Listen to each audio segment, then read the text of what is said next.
Hello बच्चों, आज की इस टॉपिक पढ़ाते हैं बोहर त्रिज्या का फार्मूला निकालना। बोहर त्रिज्या का फार्मूला सिद्ध करते हैं, देखते हैं कैसे। तो ये जो दिख रहा है ये आपका हाइड्रोजन का परमाणु है, हाइड्रोजन का पूरा परमाणु है और ये नाभिक है। और नाभिक पर आवेश कितना होता है? प्लस का Ze होता है। ये किसने बताया था? कूलाम ने बताया था। कोई भी किसी भी परमाणु का नाभिक हो उस पर आवेश कितना होता है? प्लस का Ze होता है। चलो, यहाँ पर एक इलेक्ट्रॉन है जिसका द्रव्यमान m है और ये v वेग से इस नाभिक के चारों ओर क्या कर रहा है? चक्कर लगा रहा है, घूम रहा है। और ये क्या हो जाएगी? इसकी त्रिज्या हो जाएगी। तो m द्रव्यमान का एक इलेक्ट्रॉन r त्रिज्या के वृत्तीय कक्षा में क्या कर रहा है? चारों तरफ चक्कर लगा रहा है। जब चारों ओर चक्कर लगा रहा है तो वृत्तीय गति में क्या होता है? इसके केंद्र की ओर एक बल कार्य करता है जिसे क्या कहते हैं? अभिकेंद्र बल। तो ये जब चारों ओर चक्कर लगा रहा है नाभिक के चारों ओर, तो इस इलेक्ट्रॉन पर एक बल कार्य करता है जिसे हम क्या कहते हैं? अभिकेंद्र बल। क्या कहते हैं? अभिकेंद्र बल। वो कितना होता है अभिकेंद्र बल का फार्मूला? अभिकेंद्र बल F बराबर होता है mv²/r। ये अब ये जो अभिकेंद्र बल लगता है केंद्र की तरफ, ये इलेक्ट्रॉन और नाभिक के बीच लगने वाले आकर्षण बल से प्राप्त होता है। यहाँ देखो, ये नाभिक है और नाभिक पर आवेश कितना होता है? प्लस का Ze।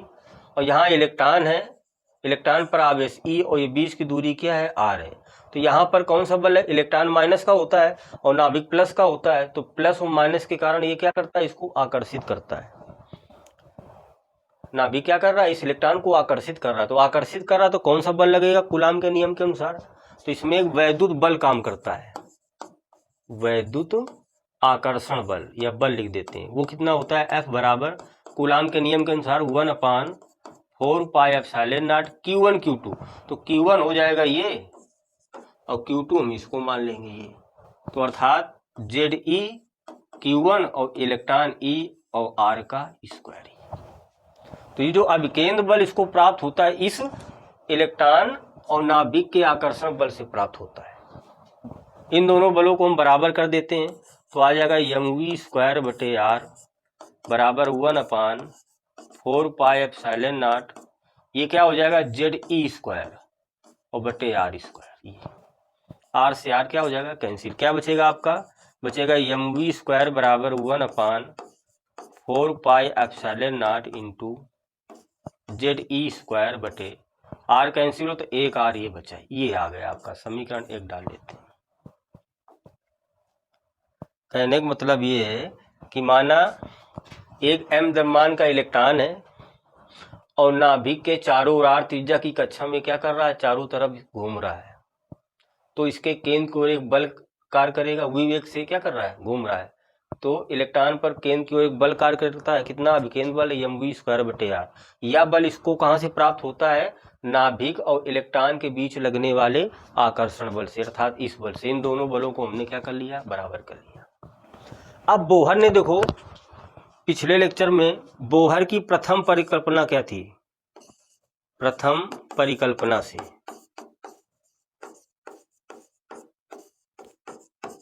बोहर की प्रथम परिकल्पना थी mvr बराबर nh/2π। ये थी जो बोहर का परमाणु मॉडल पढ़ाया गया था। ये प्रथम परिकल्पना थी। अब क्या करते हैं? इसमें दोनों पक्षों का वर्ग करते हैं। देखो, दोनों पक्षों का वर्ग करने पर, दोनों पक्षों का वर्ग करने पर वर्ग करेंगे तो क्या आ जाएगा? m² v² r² बराबर n² इंटू h² बटे 4π²। ये वर्ग करने से आ जाएगा। अब हमको r का मान निकालना है। इसे समीकरण 2 डाल लेते हैं और दो में एक का हम क्या कर देते हैं? डिवाइड कर देते हैं। चलो, समीकरण 2 में एक का हम भाग दे देते हैं। समीकरण 2, क्योंकि ये r निकालना है त्रिज्या, तो ये क्या है? m² v² r²। भाग कितने के दे रहे हैं? mv स्क्वायर का इधर क्या बचा, n square h square upon में 4 पाई स्क्वायर भाग कितने का समीकरण ये 1 अपान, या इसी को जेड का स्क्वायर 1 में गुणा करेंगे तो जेड ई स्क्वायर आएगा अपान में 4 pi epsilon naught into R, 4 pi epsilon naught into R. देखो एम से एम कैंसिल हो जाएगा, वी स्क्वायर से वी स्क्वायर कैंसिल हो जाएगा।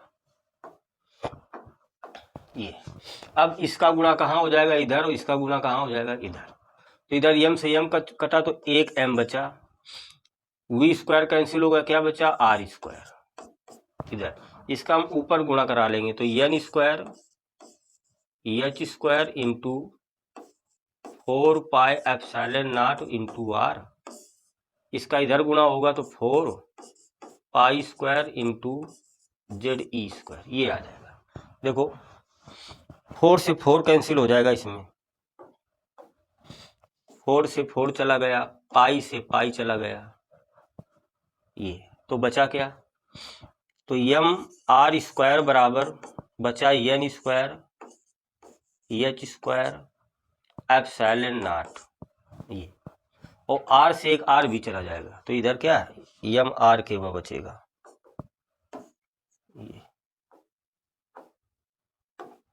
चलो आर से आर तो एम इंटू आर बराबर एन स्क्वायर एच स्क्वायर, और क्या बचा एप्सिलॉन नॉट बटे क्या बचा जेड ई स्क्वायर, ये तो आर निकालना था तो आर बराबर निकालेंगे तो क्या आएगा N square H square epsilon naught upon ये एम भाग में आ जाएगा।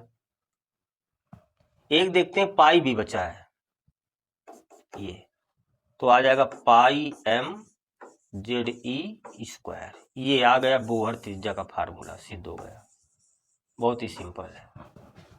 तो बोहर त्रिज्या का फार्मूला क्या होता है, आर बराबर N square H square epsilon naught बटे pi M Z E square, ये डेरिवेशन हो गया इसका। अब इसी में देखते हैं और थोड़ा, इसी को हम क्या लिख सकते हैं, आर बराबर एन स्क्वायर अगर बाहर ले आए क्या आ जाएगा एच स्क्वायर एप्सिलॉन नॉट बटे pi M Z E square, ये तो इसी को हम लिख सकते हैं आर प्रोपोर्शनल एन स्क्वायर, अगर इनको हम नितांक मान लेते हैं।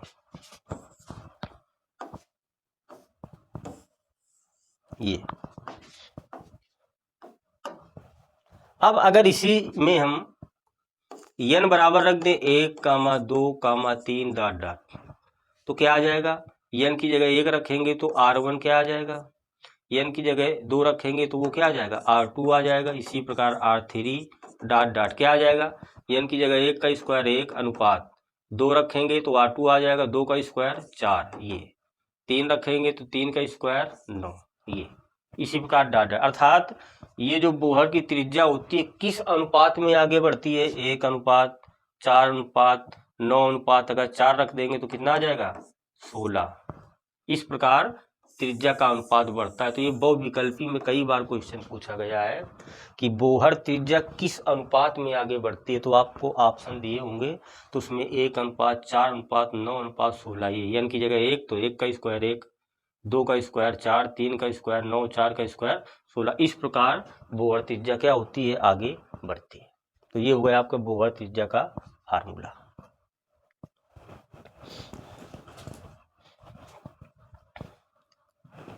इसी में थोड़ा और हम देखते हैं, अगर ये नितांक इनके मान रख दिया जाए तो अगर प्रथम कक्षा की त्रिज्या निकाली जाए, बोहर की बहुत सारी कक्षाएं हैं तो प्रथम कक्षा की त्रिज्या, तो प्रथम कक्षा क्या हो जाएगी, प्रथम कक्षा अर्थात n बराबर 1 रखेंगे तो r1 बराबर क्या आ जाएगा, देखो n की जगह 1 का स्क्वायर इंटू एच का मान 6.6 गुणा 10 की घात -34, स्क्वायर है तो होल स्क्वायर कर देंगे।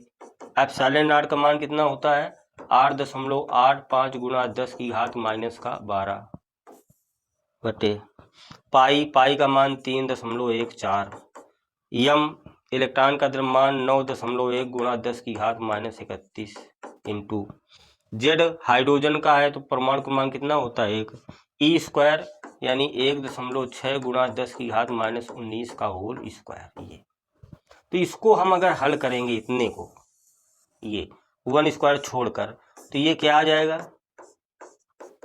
0.53 एंगस्ट्रॉम आ जाएगा। ये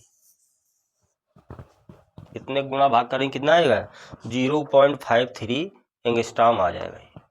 अर्थात बोहर की प्रथम कक्षा की त्रिज्या कितनी होती है 0.53 एंगस्ट्रॉम।